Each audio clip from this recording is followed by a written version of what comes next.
did you become a Scooby-Doo storyteller? Yeah. It's funny. Life, they say life opens a door and you just kind of walk through.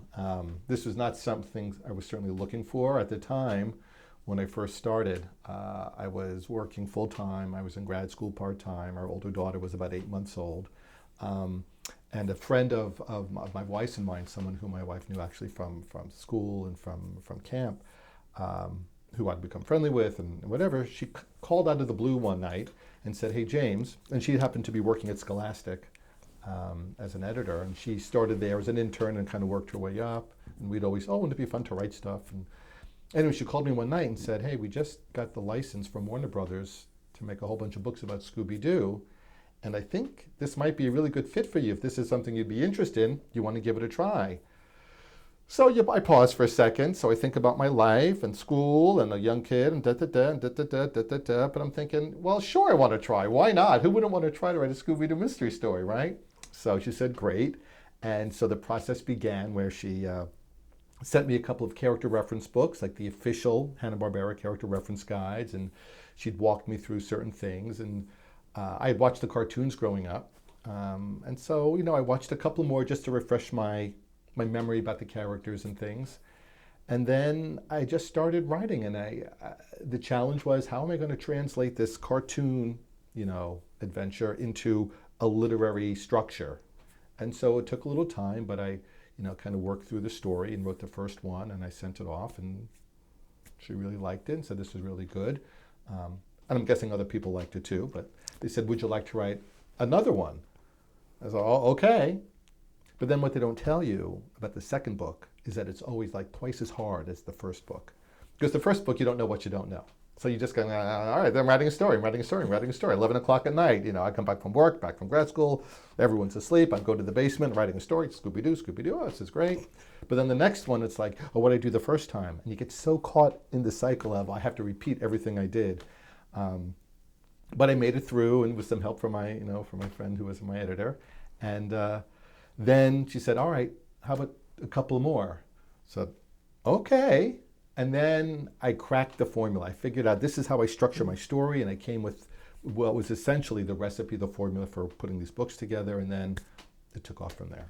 And were you familiar with Scooby-Doo? Well, of course. Who wasn't familiar with Scooby-Doo? Growing up, you're watching Scooby-Doo. You get home from school, and there he was. You couldn't escape Scooby-Doo. And on afternoon, and then Saturday morning, all the various iterations of the Scooby-Doo All-Stars and the Scooby-Doo Laugh Olympics. So, yeah, I was familiar. Plus, we didn't have so many choices back then. Like, we were watching TV. We had, 5 channels, and so Saturday morning cartoons was it, and then the reruns after school. So yeah. So what was the system? Were you given a plot line, or was it totally? No, it was really, it was create your own. So it wasn't like take a cartoon and turn it into the books. It was all supposed to be original chapter books. So this for the chapter books. So, the children who are leaving picture books, they're not quite ready for, for the middle grade kinds of things. So sort of transitional things. 2nd, 3rd grade was sort of the target reading level.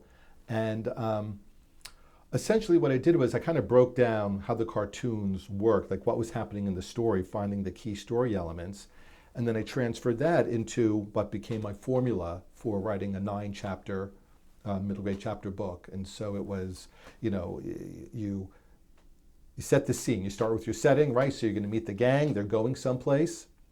And when they get there, they're going to meet 3 people. And each of these people is going to explain who they are, why they're there, and express a reason why they're unhappy, something that could be turned into a motive, right? Then a monster shows up and makes the mystery happen that the gang now has to figure out. So what do they have to do? They have to break up and look for clues, and then they look for clues, and they're finding these objects. And as they find each of these objects, they start connecting them back. Oh, wait a second, didn't so-and-so and so-and-so mention they all had a thing that they had to use this for? So here we go. And they find that last clue, and I think we solved the mystery. Hey, gang, let's set a trap. So chapter 8 is they set the trap, and of course it goes gaflooey, and somehow at the end, Scooby still manages splat on top, whatever it was, capturing the person. Chapter 9, they rip off the mask. Oh, look who it is. I knew it all along. How'd you know? Well, because da-da-da-da-da, and you put all the pieces together. And this actually became what really was my job for many years, because writing the books was great fun. But I couldn't make a living doing it because they're licensed characters. So it's not like I'm like Dave Pilkey who creates Captain Underpants and I own that character, right? These were licensed characters. So I was really, work for hire essentially for Scholastic for these books. So I created a program that I brought to elementary schools across the country, my Right Now creative writing program. So it was workshops and in-class residencies and family programs where my goal was to empower students to use their imaginations, to show them that being an author, being a writer, it's not hard. As long as you know what the basic components are, what do you need, use your imagination, come up with crazy things, and then you just put them together step by step, and you can create a story.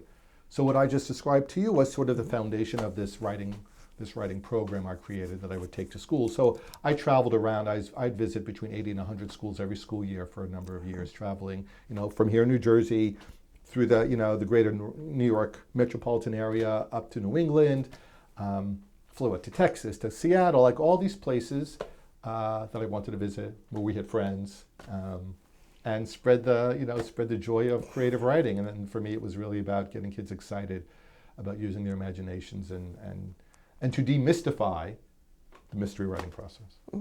So how did you get some of the crazy monsters or, just the inspiration for some of the...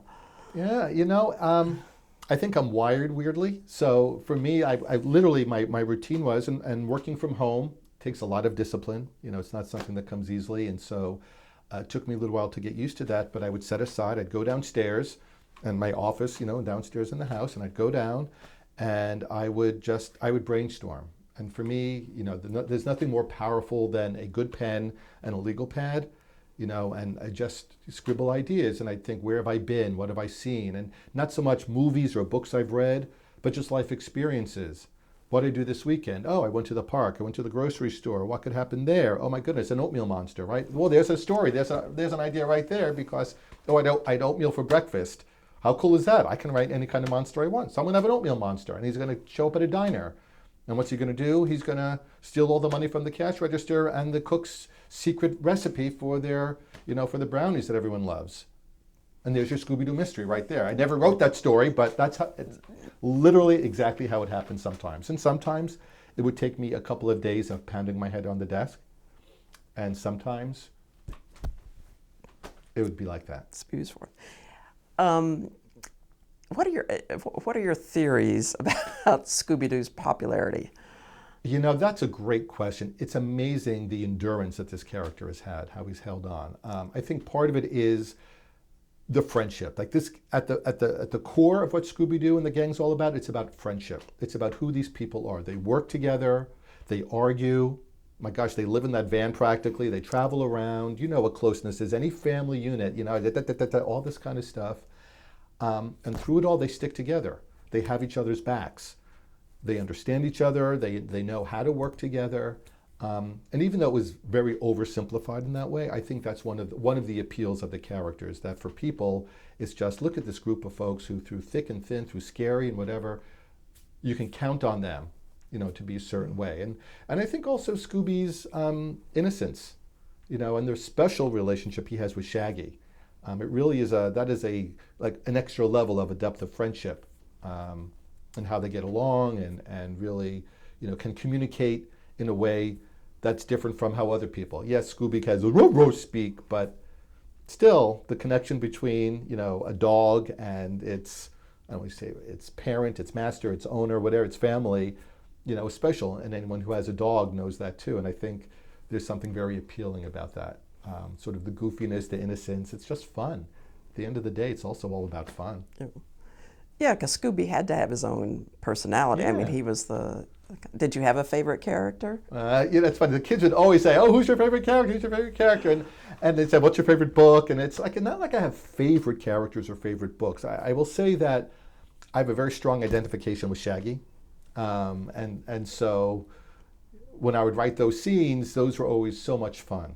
And oftentimes when I'd put them in a particular place, I knew at the end they had to get to a certain spot in order to move the story forward. But I would just I'd put them down there and it would be like, go.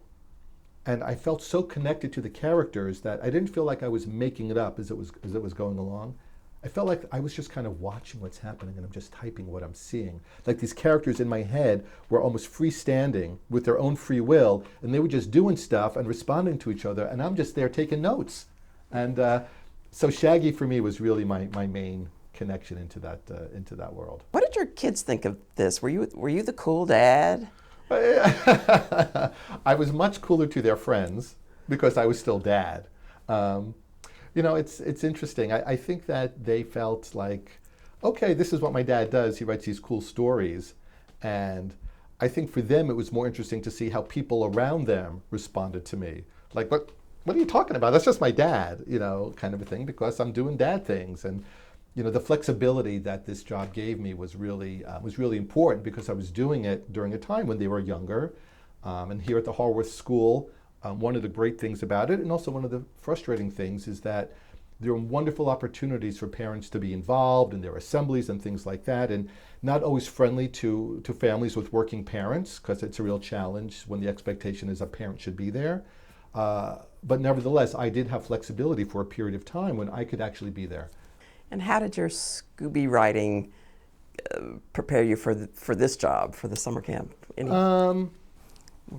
Anything you could bring to it? Yeah, I think it's more, well, certainly, the characters more than anything, and this idea of there's always a story to tell, and I think using stories in any line of work is so important because that's how you're building relationships with people.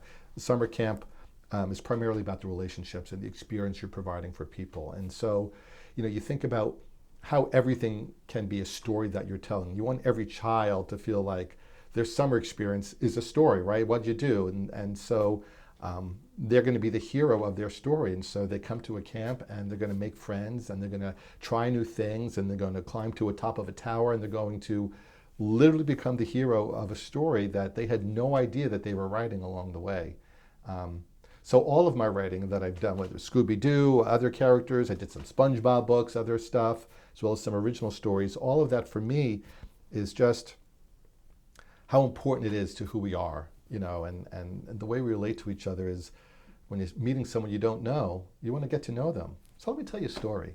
Have you guys had a dog? Oh yeah, we had a dog. And so, okay, so here's the chronology. 1998, January 1998, I get the phone call from the editor, would you like to write Scooby-Doo books, right? Books about a dog named Scooby. 1996, when my wife and I bought our first house out in Wayne, we had a yard. I grew up with a dog, she grew up with a dog, so of course we're going to have a dog. A fenced-in yard, ready for a dog. So we go to the Ramapo Bergen Animal Refuge up in Oakland, a great place, and adopt a dog, and we named him Scooby. So we got a dog, I named him Scooby in 1996, April 1996, yet I did not start writing the books until January 1998. Now maybe that planted the seed in our friend Helen's head about, oh, he's got a dog named Scooby, or maybe it's coincidence. So when people would ask me that question at the assemblies, my answer was always, well, the funny thing is, I got a dog named Scooby and named him Scooby before I wrote books about a dog named Scooby. So what I really should have done is named my dog Harry Potter. Because then who knows what could have happened. Then I think everything would have been different. So if I didn't have the foresight to do that.